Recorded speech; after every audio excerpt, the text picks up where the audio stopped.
Let's jump right into this. Welcome to this explainer on the complex and, honestly, devastating tragedy of Aero Air Flight 1285. We're going to treat this like the detective story it really is. It's a historic aviation disaster where finding the truth became just as chaotic as the wreckage left behind. We're going to break down the mechanics, the weather, and those critical forensic clues to figure out exactly what happened that day. But before we get buried in the cold, hard data, we have to pause and acknowledge the human element here. First responders, like Canadian Air Force Captain Tom Badcock, arrived at the crash site and saw victims' souvenirs, t-shirts that literally said, "I survived Gander, Newfoundland." I mean, that is just heartbreaking. These were just regular people, looking forward to going home for the holidays. Keeping that human toll in mind is absolutely crucial before we shift gears to try and figure out why this happened and why getting to the truth matters for all of us flying today. So, to make sense of all the competing theories, we're going to track this investigation through 6 phases: the flight home, disaster at dawn, sifting through the wreckage, the terrorism question, decoding the flight data, and finally, a lingering mystery. Let's get into it. 256. Take a second to process that number. That is 248 passengers and 8 crew members lost, making it one of the deadliest aviation accidents of all time. The pressure on investigators to find a cause, literally off the charts. Phase 1, the flight home for the 101st Airborne. So this whole thing started as a joyous trip for the famed Screaming Eagles of the 101st Airborne Division, a group with a massive history dating back to D-Day.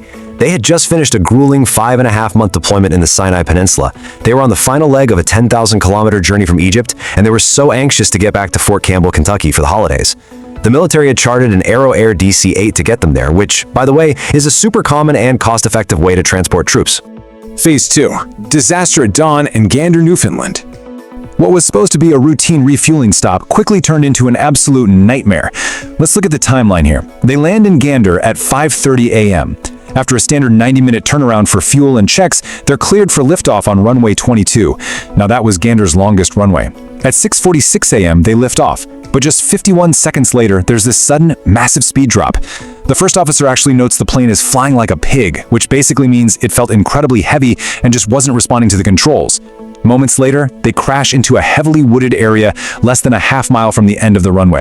Phase 3, sifting through the wreckage, and how the investigation begins.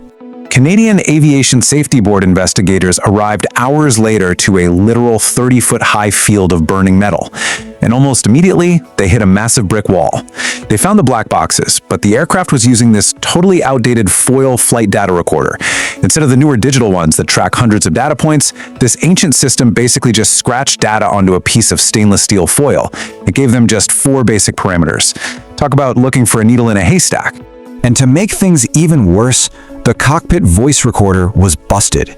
It recorded absolutely zero conversation from the cockpit, so investigators were completely blind. They had no idea what the pilots were seeing, what alarms were going off, or what they were saying to each other in those final terrifying seconds.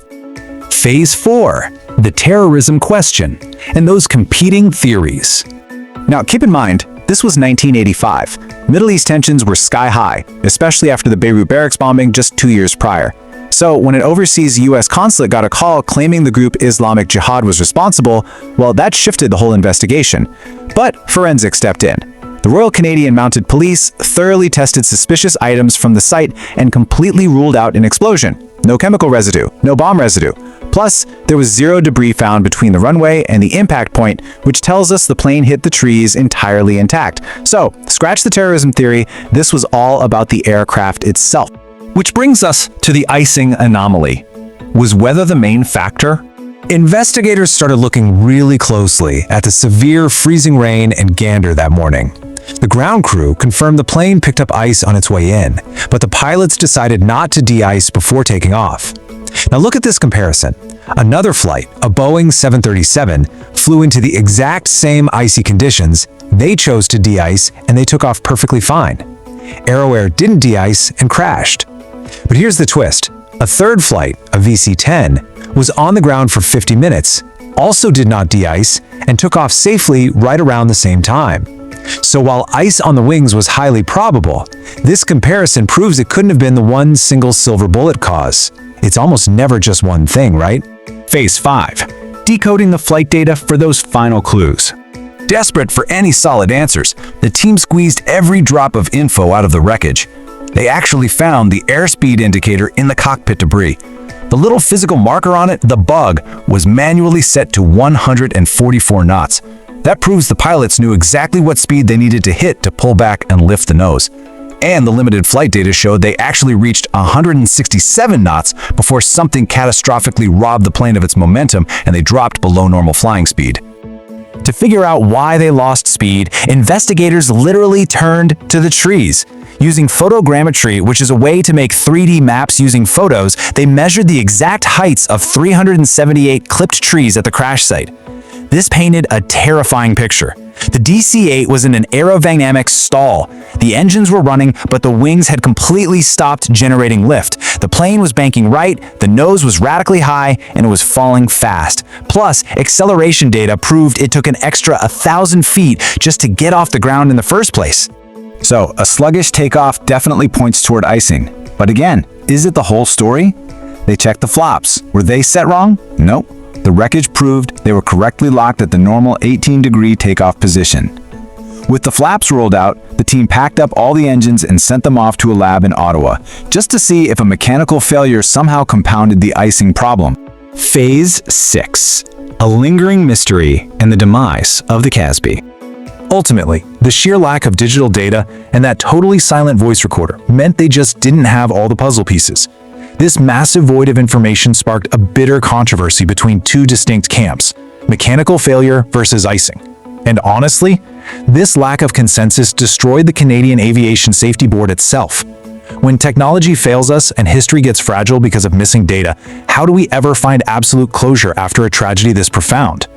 It's a heavy question, and it's exactly why the push for better aviation safety never stops.